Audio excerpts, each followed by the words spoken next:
Bonjour à tous, j'espère que vous allez très bien en cette belle journée. Je vous retrouve aujourd'hui avec plaisir pour vous faire découvrir la suite du livre de Victor Hugo, Le dernier jour d'un condamné, véritable tribune contre la condamnation à la peine de mort. Bonne écoute, belle découverte, et surtout n'hésitez pas à commenter, à liker et à partager cette vidéo, si celle-ci vous plaît. À très bientôt. Chapitre 34. Une heure vient de sonner, je ne sais laquelle. J'entends mal le marteau de l'horloge. Il me semble que j'ai un bruit d'orgue dans les oreilles. Ce sont mes dernières pensées qui bourdonnent. À ce moment suprême où je me recueille dans mes souvenirs, j'y retrouve mon crime avec horreur. Mais je voudrais me repentir davantage encore. J'avais plus de remords avant ma condamnation. Depuis, il semble qu'il n'y ait plus de place que pour les pensées de mort. Pourtant, je voudrais bien me repentir beaucoup. Quand j'ai rêvé une minute à ce qu'il y a de passé dans ma vie, et que j'en reviens au coup de hache qui doit la terminer tout à l'heure, je frissonne, comme dans une chose nouvelle. Ma belle enfance, ma belle jeunesse, étoffe dorée dont l'extrémité est sanglante. Entre alors et à présent, il y a une rivière de sang, le sang de l'autre et le mien. Si on lit un jour mon histoire, après tant d'années d'innocence et de bonheur, on n'osera pas croire à cette année exécrable, qui s'ouvre par un crime et se clôt par un supplice. Elle aura l'air dépareillée. Et pourtant, misérable loi et misérable homme, je n'étais pas un méchant. Oh, mourir dans quelques heures. Et penser qu'il y a un an, à pareil jour, j'étais libre et pur, que je faisais mes promenades d'automne, que j'errais sous les arbres et que je marchais dans les feuilles. En ce moment même, il y a tout auprès de moi, dans ces maisons qui font cercle autour du palais de la Grève et partout dans Paris, des hommes qui vont et viennent, causent et rient, lisent le journal, pensent à leurs affaires. Des marchands qui vendent, des jeunes filles qui préparent leurs robes de bal pour ce soir, des mères qui jouent avec leurs enfants.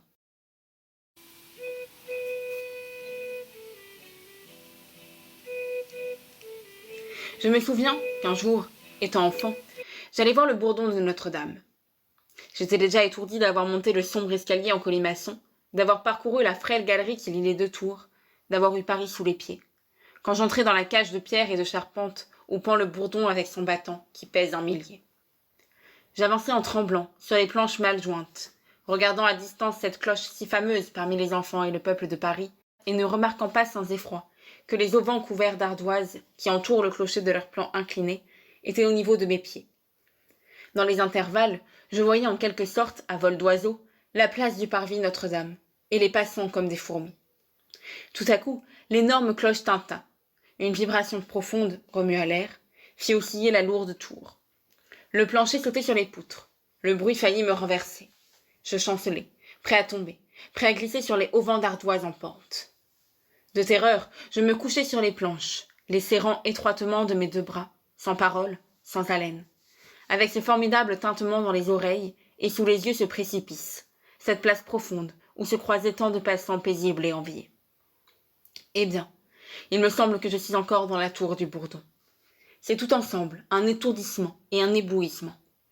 Il y a comme un bruit de cloche qui ébranle les cavités de mon cerveau, et autour de moi, je n'aperçois plus cette vie plane et tranquille que j'ai quittée, et où les autres hommes cheminent encore, que de loin et à travers les crevasses d'un abîme.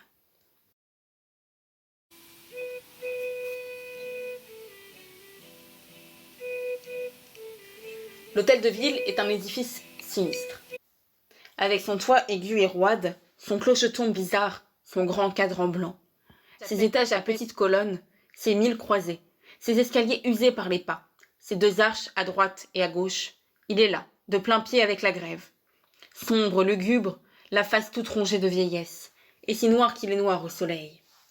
Les jours d'exécution, il vomit des gendarmes de toutes ses portes, et regarde le condamné avec toutes ses fenêtres. Et le soir, son cadran qui a marqué l'heure reste lumineux sur sa façade ténébreuse. Il est 1h15. Voici ce que j'éprouve maintenant. Une violente douleur de tête. Les reins froids, le fond brûlant. Chaque fois que je me lève ou que je me penche, il me semble qu'il y a un liquide qui flotte dans mon cerveau et qui fait battre ma cervelle contre les parois du crâne. J'ai des tressaillements convulsifs et de temps en temps, la plume tombe de mes mains comme par une secousse galvanique. Les yeux me cuisent comme si j'étais dans la fumée. J'ai mal dans les coudes. encore 2 h 45, et je serai guéri. Ils disent que ce n'est rien, qu'on ne souffre pas, que c'est une fin douce, que la mort de cette façon est bien simplifiée. Mais qu'est-ce donc que cette agonie de 6 semaines et ce râle de tout un jour? Qu'est-ce que les angoisses de cette journée irréparable, qui s'écoule si lentement et si vite? Qu'est-ce que cette échelle de torture qui aboutit à l'échafaud?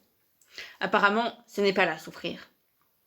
Ne sont-ce pas les mêmes convulsions, que le sang s'épuise goutte à goutte, ou que l'intelligence s'éteigne pensée à pensée? Et puis, on ne souffre pas. En sont-ils sûrs? Qui le leur a dit? Compte-t-on que jamais une tête coupée se soit dressée sanglante au bord du panier, et qu'elle ait crié au peuple « Cela ne fait pas de mal !» Y a-t-il des morts de leur façon, qui soient venus les remercier et leur dire « C'est bien inventé, tenez-vous-en là, la mécanique est bonne ». Est-ce Robespierre? Est-ce Jules XVI? Non, rien. Moins qu'une minute, moins qu'une seconde, et la chose est faite. Se sont-ils jamais mis seulement en pensée à la place de celui qui est là, au moment où le lourd tranchant qui tombe mord la chair, rompt les nerfs, brise les vertèbres? Mais quoi? Une demi-seconde? La douleur est escamotée. Horreur!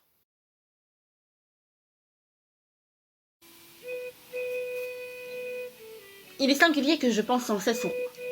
J'ai beau faire, beau secouer la tête, j'ai une voix dans l'oreille qui me dit toujours « Il est dans cette même ville, à cette même heure, et pas bien loin d'ici, dans un autre palais, un homme qui a aussi des gardes à toutes ses portes, un homme unique, comme toi dans le peuple, avec cette différence qu'il est aussi haut que tu es bas.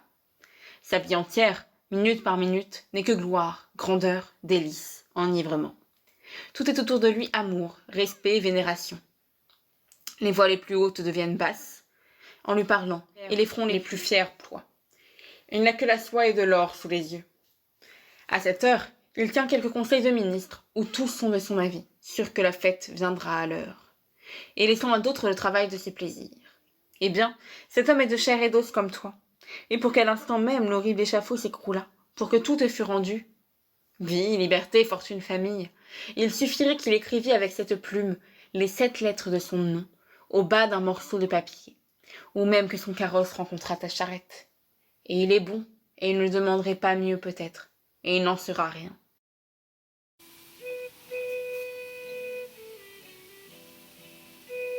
Eh bien donc, ayons courage avec la mort. Prenons cette horrible idée à deux mains, et considérons-la en face. Demandons-lui compte de ce qu'elle est, sachons ce qu'elle nous veut, retournons-la en tous sens, épelons l'énigme, et regardons d'avance dans le tombeau.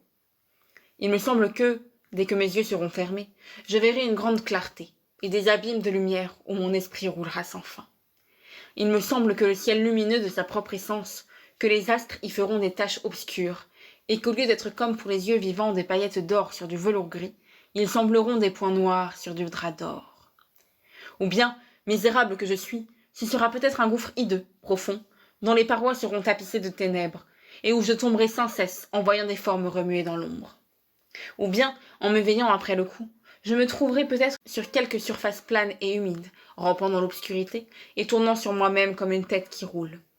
Il me semble qu'il y aura un grand vent qui me poussera, et que je serai heurté, çà et là, par d'autres têtes roulantes.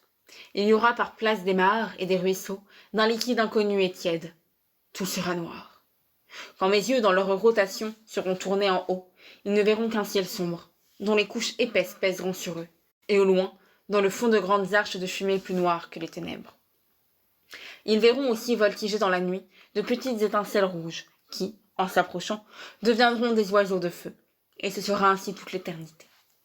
Il se peut bien aussi qu'à certaines dates, les morts de la grève se rassemblent par de noires nuits d'hiver sur la place qui est à eux. Ce sera une foule pâle et sanglante, et je n'y manquerai pas. Il n'y aura pas de lune, et l'on parlera à voix basse. L'hôtel de ville sera là, avec sa façade vermoulue, son toit déchiqueté et son cadran qui aura été sans pitié pour tous. Il y aura sur la place une guillotine de l'enfer, où un démon exécutera un bourreau. Ce sera à 4 heures du matin. À notre tour, nous ferons foule autour. Il est probable que cela est ainsi. Mais si ces morts-là reviennent, sous quelle forme reviennent-ils? Que gardent-ils de leur corps incomplet et mutilé? Que choisissent-ils? Est-ce la tête ou le tronc qui est spectre? Hélas, qu'est-ce que la mort fait avec notre âme? Quelle nature lui laisse-t-elle? Qu'a-t-elle à prendre ou à lui donner? Où la met-elle? Lui prête-t-elle quelquefois des yeux de chair pour regarder sur la terre et pleurer? Ah, un prêtre qui sache cela! Je veux un prêtre, et un crucifix à baiser. Mon Dieu! Toujours le même! Je l'ai prié de me laisser dormir, et je me suis jetée sur le lit.